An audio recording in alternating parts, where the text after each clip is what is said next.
Hello, this is Jason Talafero, and this is my simple ventilator um, submission for the Columbia DIY uh, ventilator competition. Um, so everything here is using commercial off-the-shelf parts that can be from a hardware store or ordered online with probably less than a week shipping. Um, and the cost is all under $300. Go through the features. I'm going to go through the parts and the operation, and then just kind of a summary of all the benefits. And it's made with an amber bag. So that's one part that would have to be ordered, but it's commercial off the shelf. And it can accommodate different sizes via the elastic band. So there's a chassis, but it's very durable. I can imagine this chassis could be dropped, and if all the wiring is protected, it could survive a fall pretty easily because it's pretty sturdy, solid wood and metal, but still fairly light. And I'll have the weight, the total weight here for the whole apparatus. Next thing is a power mechanism. It's a very durable, so it should last many hours. I've had it run for over 24 hours continuously, and I had no issues. The motor kept running. It doesn't run warm, even, or hot. It's a very slow, high torque though. It's a lot of power, so it can push very well, more than enough for ambibag, and so very reliable without putting any real wear on the motor. The next thing, it is variable speed. So right now we're probably looking a little fast right now. Probably we go down probably about 30 breaths per minute, or maybe a little less. It's probably like 60. But there we go per minute. I think that's probably about it. I haven't timed it, but because it's variable, the physician or nurse or whoever can dial it in and go much faster. It can go much slower. It's all variable on the range here. The next thing, this is again commercial off the shelf, very easy to source. It can even be sourced with the motor like I did.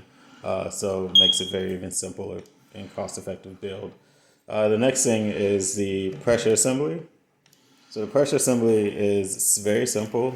It can be, the way it's set up is that pressure monitoring system. It's nothing on here is computerized, so there's no software of any kind needed. Everything is commercial off the shelf. So again, there's no special anything. This is an HVAC airflow sensor. So this is exactly what it is. It's a diaphragm inside that just monitors airflow. So if any reason the airflow changes, then the alarm goes off. Now the alarm you can't hear it chirping right now. It's a simple 120 volt, but it can be sourced at 240 volt. Of course, again, these are anywhere in the world you can get.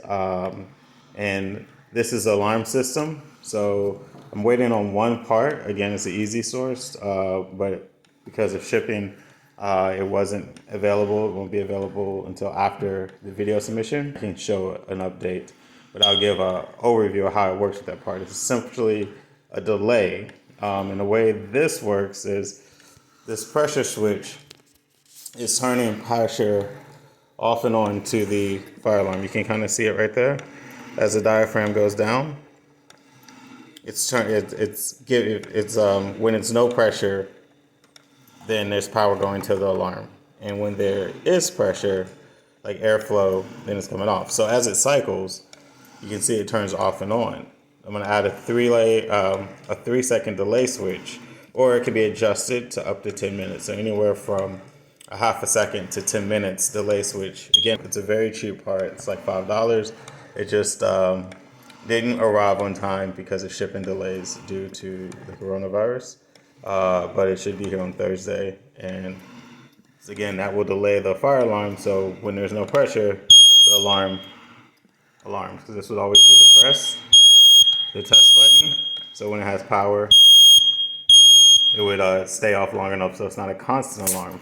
Another good point about using a fire alarm for an alarm mechanism, not only is it loud enough, obviously, to alert someone nearby. They can be interconnected. And again, this fire alarm was only $14.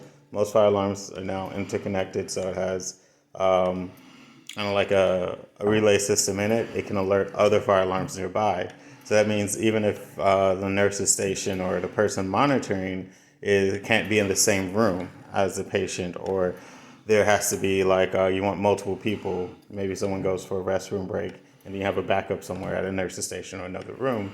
It can trigger other alarms, another alarm around it to alert someone who's not nearby. And again, this is all commercial off the shelf.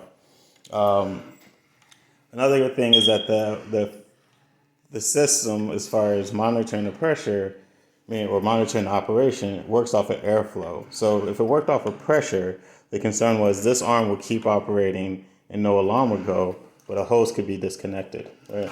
So that comes off. Well, then the alarm would still go off, even though there's airflow here, then there's airflow there. Airflow has to make it here for the alarm. And that can be adjusted anywhere along this line. It's very simple.